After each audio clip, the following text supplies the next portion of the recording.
사랑하는 서목회 성도님들, 안녕하세요. 2월 26일 금요일 아침 말씀 시간입니다. 우리 교회 EM 멤버인 영준 형제와 신디 자매가 내일 오전에 우리 교회에서 결혼식을 하게 됩니다. 코로나 때문에 우리 모든 성도님들 공식적으로 초대하지 못하고 가족 중심으로 간단하게 식을 올릴 예정인데요. 성도님들 비록 결혼식에 참석은 못하시겠지만 두 사람의 결혼을 나중에라도 꼭 축하해 주시고 또 마음껏 축복해 주시면 감사하겠습니다. 오늘 아침에 함께 묵상하실 하나님의 말씀은 시편 48편입니다. 1절부터 3절까지의 말씀을 제가 봉독해 드리겠습니다. 여호와는 위대하시니 우리 하나님의 성 거룩한 산에서 극진히 찬양 받으시리로다. 터가 높고 아름다워 온 세계가 즐거워하며 큰 왕의 성 곧 북방에 있는 시온산이 그러하도다. 하나님이 그 여러 궁중에서 자기를 요새로 알리셨도다. 아멘. 시편 48편은 유명한 복음성가곡의 가사로 우리에게 더 잘 알려진 말씀입니다. 크신 주께 영광 돌리세. 아마 그 복음성가를 다 아실 겁니다. 옆 사람하고 손을 마주대고서는 빙글빙글 돌리면서 Sing 할렐루야, Sing 할렐루야. 옆 사람하고 또 Sing 할렐루야, 큰 왕의 성일세. 그렇게 찬양했던 기억이 우리 성도님들도 아마 다 있으실 것입니다. 저도 옛날 청년 시절뿐만 아니라 불과 몇 년 전까지만 해도 교회에서 수련회 같은 것을 가면은 율동까지 따라하면서 그렇게 아주 열심히 찬양했던 기억이 납니다. 실제로 이 시온산은 예루살렘 성의 남서쪽에 위치해 있고요. 또 높이가 해발 765m 밖에 안 되는 아주 작은 산입니다만, 오늘 시편 48편에서는 그와 같은 시온산을 우리 하나님의 성, 거룩한 산, 터가 높고 아름다운 산, 온 세계가 즐거워하는 산, 큰 왕의 성, 곧 북방에 있는 시온산이라고 말씀합니다. 외형적으로 보면 솔직히 그렇게 대단하거나 웅장한 산이 아니지만 위대하신 하나님께서 당신의 백성과 함께 그곳에 거하시기 때문에 시온산이 곧 거룩한 산이요, 높고 아름다운 산이요, 온 세계의 즐거움과 기쁨이 되는 산이라고 시편 기자는 그렇게 말씀하고 있는 것입니다. 특별히 북방에 있는 시온산이라는 표현은 지리적으로 볼 때 전혀 맞지 않는 것처럼 보이는데요. 여기서 북방이라고 번역된 말은 원래 짜폰이라는 말입니다. 그 당시 이스라엘과 또 주변의 모든 나라 사람들은 짜폰산이 어떤 산인지 다 잘 알고 있었다고 합니다. 마치 그리스 신화에서 올림푸스 산 하면은 신들이 모여 사는 아주 신성한 산이라고 여겨졌던 것처럼 짜폰산은 가나안 신화에서 바알 신이 거한다고 생각되었던 굉장히 높은 산, 저 북쪽 끝에 위치한 신화적인 산이었습니다. 그런데 시편 기자는 그런 신화적인 산, 신성한 산에 바알이 아니라 여호와께서 거하신다라고 지금 말씀하면서 오직 여호와 하나님만이 참 하나님이시라는 사실을 다시 강조하고 있는 것입니다. 이처럼 하나님께서 거하시는 산, 거룩하고 아름다운 시온산은 오늘날의 교회라고 할 수 있습니다. 시온산처럼 교회 역시도 그저 겉으로만 보면, 또 세상적인 기준으로 평가하면 작고 초라하고 실망스러워 보일 수 있지만, 그러나 하나님께서 거하고 계시기에 이 땅의 교회는 지극히 거룩합니다. 높고 아름다운 천상의 기관입니다. 온 세계에 참된 즐거움과 궁극적인 소망이 됩니다. 뿐만 아니라 하나님께서 친히 요새가 되어 주시기에 시온산은, 교회는 절대적으로 안전합니다. 4절에서부터는 이 세상 사람들이 그와 같은 시온산을, 오늘날로 하면 교회를 공격하기 위해 함께 모이는 모습을 묘사하고 있습니다. 그런데 그들이 보고 무엇을 보았겠습니까? 거기에 거하시는 하나님을 보고, 우리와 함께 하시는 하나님의 크신 능력과 영광을 보고 그들은 놀라고 두려워하며 빨리 지나갑니다. 쏜살같이 도망갑니다. 마치 해산하는 여인처럼 그들은 크게 고통하며 두려워 벌벌 떱니다. 예루살렘을 공격하기 위해 다시스에서 저 멀리서 아무리 많은 배가 때로 몰려왔다 할지라도 하나님께서 동풍으로 그 배들을 다 깨뜨리시기에 시온산은 절대적으로 안전합니다.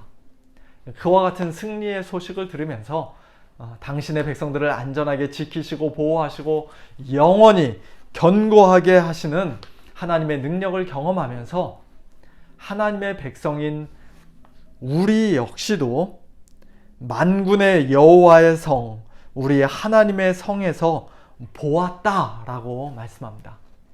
세상 사람들이 하나님을 보고 하나님의 영광과 하나님의 능력을 보았을 때 그들은 놀라고 두려워하며 벌벌 떨었지만 우리 성도들은 동일한 하나님을 보면서 하나님의 크신 능력과 찬란한 영광을 보면서 크게 기뻐하고 즐거워합니다. 11절 주의 심판으로 말미암아 시온산은 기뻐하고 유다의 딸들은 즐거워할지어다. 물론 이 말씀은 오늘날 하나님을 믿지 않는 이 세상 사람들이 고통 가운데 처해 있고 어려움을 겪는 것을 볼 때 우리 성도들이 기뻐하고 즐거워해야 한다는 그런 말씀은 아니죠. 어제 커피 브레이크 여성 성경 공부 모임을 하면서 요나서 4장 말씀을 우리 권사님들, 집사님들과 함께 살펴보았는데요. 그때 하나님께서 니느웨 사람들을 얼마나 아끼시는지, 죄인들의 회개와 구원을 하나님께서 얼마나 기뻐하시는지 저희들이 다시 한번 확인할 수 있었습니다. 우리는 하나님께서 아끼시는 이 세상 사람들을 함부로 정죄하거나 또 이 땅에서 그들의 멸망을 기뻐해서는 안 됩니다. 오히려 그들을 향한 하나님의 마음, 긍휼의 마음을 품고 그들이 구원받기를 위해, 그들에게도 하나님께서 은혜 베풀어 주시기를 위해 우리는 간절히 기도해야 합니다. 하지만 마지막 날 결국 끝까지 회개하지 않고 예수님 믿지 않고 하나님을 대적하던 이 세상에는 하나님의 무서운 심판이 임하게 될 것입니다.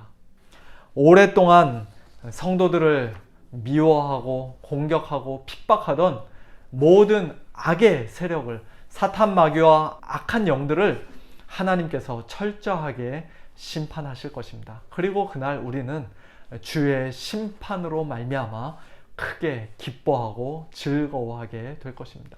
궁극적으로 악의 세력을 향한 하나님의 심판은 곧 우리 성도들의 구원이기 때문이에요. 심판과 구원은 마치 동전의 양면과도 같이 또는 양날의 칼과도 같이 반드시 함께 가는 것이기 때문입니다. 12절과 13절에서는 이처럼 성도들을 구원하시고 원수들을 심판하시는 하나님의 능력과 영광을 경험한 성도들에게 이제 시편 기자가 직접적으로 말씀하십니다. 너희는 시온을 돌면서 그곳을 둘러보고 그 망대들을 세어보라. 세상의 왕들이 다 함께 몰려와서 시온을 공격하려 했고 저 멀리 배들도 건너와서 어떻게든지 하나님의 성을 무너뜨리려 했지만, 그러나 하나님께서 거하시는 그 시온산, 시온성은, 또 우리 주님의 몸된 교회는 조금도 손상을 받지 않았다는 것입니다. 망대들도 무너진 것 하나 없이 모두가 다 멀쩡하다는 것입니다. 수를 셌는데 처음과 똑같다는 것이죠. 시온을 돌면서 그곳을 둘러보라. 그 망대들을 세어보라. 13절도 마찬가지입니다. 그의 성벽을 자세히 보라. 그의 궁전을 살피라. 아무리 자세히 관찰하고 샅샅이 살펴봐도 그것은 여전히 견고한 하나님의 성이요, 여전히 아름다운 하나님의 궁궐이고 하나님의 집이라는 말씀입니다. 그리고 그렇게 놀라운 하나님의 능력과 보호하심을 경험한 우리 성도들은 또 교회의 변치 않는 거룩함과 아름다움을 분명히 확인하고 확신한 저와 여러분은 그것을 우리 후대에 전해야 할 책임이 있습니다. 후대에 전하라고 13절에서 말씀하죠. 특별히 14절 말씀처럼 우리 하나님께서 어떤 분이신지 우리는 우리의 후대, 우리의 사랑하는 자녀들과 손주들에게 전해야 할 책임이 있습니다. 이 하나님은 영원히 우리 하나님이시니 그가 우리를 죽을 때까지 인도하시리로다. 다른 하나님은 없습니다. 거룩한 산 시온산에 거하시고 당신의 백성을 대적들의 손에서 건지시고 보호하신 이 하나님은 영원히 우리 하나님이십니다.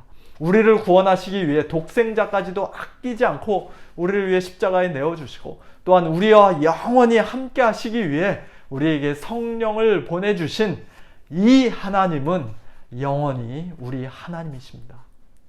마지막 날 예수님의 재림과 더불어 이 악한 세상과 사탄 마귀를 완전히 심판하시고 새하늘과 새 땅, 새 예루살렘 성에서 우리에게 영광스러운 하늘의 유업을 선물로 주실 이 하나님은 영원히 우리 하나님이십니다.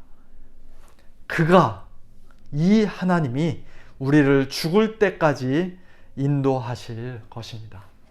죽을 때까지라는 히브리어는 죽음을 뛰어넘어 라고도 번역될 수 있는 말인데요. 저는 개인적으로 그 번역을 더 좋아합니다. 우리에게는 죽음이 끝이 아니라는 것이죠. 우리 하나님은 우리가 이 세상 사는 동안 죽을 때까지 날마다 우리를 인도해 주실 뿐만 아니라 죽음 이후에도 죽음을 뛰어넘어서까지 영원토록 우리를 인도해 주시는 하나님이십니다. 이 하나님으로 인해 오늘 하루도 기뻐하고 즐거워하면서 특별히 이 하나님을 우리 후대에 전하는, 직접 말로 전하든지 아니면 우리 자녀손들을 위해서 간절히 하나님 앞에 엎드려 기도하든지 어떤 방식으로든지 후대에 전하는 우리 모든 성도님들 다 되시기를 우리 주님의 이름으로 축원합니다. 함께 기도하겠습니다. 하나님 아버지, 은혜를 감사합니다. 바알 신이 아니라 또는 이 세상의 돈, 만몬 신이 아니라 여호와 하나님, 우리와 늘 함께 하시고 우리를 대적의 손에서부터 건지시고 지키시고 보호하시며 우리를 죽을 때까지, 죽음을 뛰어넘어서까지 우리를 인도하시는 여호와 하나님만이 우리의 하나님이심을 이 시간 다시 한번 고백합니다. 우리를 위해 독생자 예수 그리스도를 십자가에 내어주시고 성령님을 보내주셔서 우리와 영원토록 함께 하시는 여호와 하나님만이 우리의 참되신 하나님, 영원한 하나님이심을 이 시간 다시 한번 고백하며 하나님께 감사와 찬양과 영광을 올려드립니다. 하나님 아버지, 이 세상의 거대한 세력 앞에서 저희들 너무나도 연약하고 또 우리 교회가 너무나도 초라해 보이고 또 연약해 보이지만 하나님, 그러나 하나님께서 우리와 함께 하시기에 우리가 그 모든 것을 넉넉히 감당하고 또 넉넉히 이길 수 있는 줄로 믿습니다. 하나님 아버지, 오늘도 하나님을 신뢰하고 의지하는 이 믿음 가지고 저희들 살아가게 하시고 하나님으로 인하여서 크게 기뻐하고 즐거워하는 저희들 되게 하시며 무엇보다도 이 하나님을 후대에 전하는 저희 모두가 되도록 주님 축복하여 주시옵소서. 하나님을 믿는 이 귀한 믿음이 저희들 때에서 끊어지지 않게 하여 주시고 사랑하는 우리의 모든 자녀들과 또 손주들에 이르기까지 대대 손손 이어지는 그런 놀라운 복이 우리 모든 성도님들의 각 가정마다 있게 하여 주시옵소서. 하나님 아버지, 오늘도 저희들 가운데 육신적으로 또 경제적으로 여러 가지 이유로 어렵고 연약하고 또 힘든 상황 가운데 계신 우리 모든 성도님들을 하나님께서 기억하여 주시고 찾아가 주시고 능력의 손으로, 하나님 구원의 손으로 함께하여 주시기를 간구합니다. 이렇게 세워주시고 오늘도 하나님으로 인하여서 육신적으로 강건할 뿐만 아니라 속사람이 날로 새로워지고 더욱더 강건해지는 그와 같은 은혜가 있게 하여 주시옵소서. 감사드리며 우리 주 예수 그리스도의 이름으로 기도하옵나이다. 아멘. 성도님들, 오늘도 이 하나님 붙드시고 믿음으로 승리하시기 바라고요. 내일 모레 주일 예배 때 뵙도록 하겠습니다. 예배를 위해서 또 말씀 전한 저를 위해서 기도해 주시면 감사하겠습니다. 안녕히 계세요.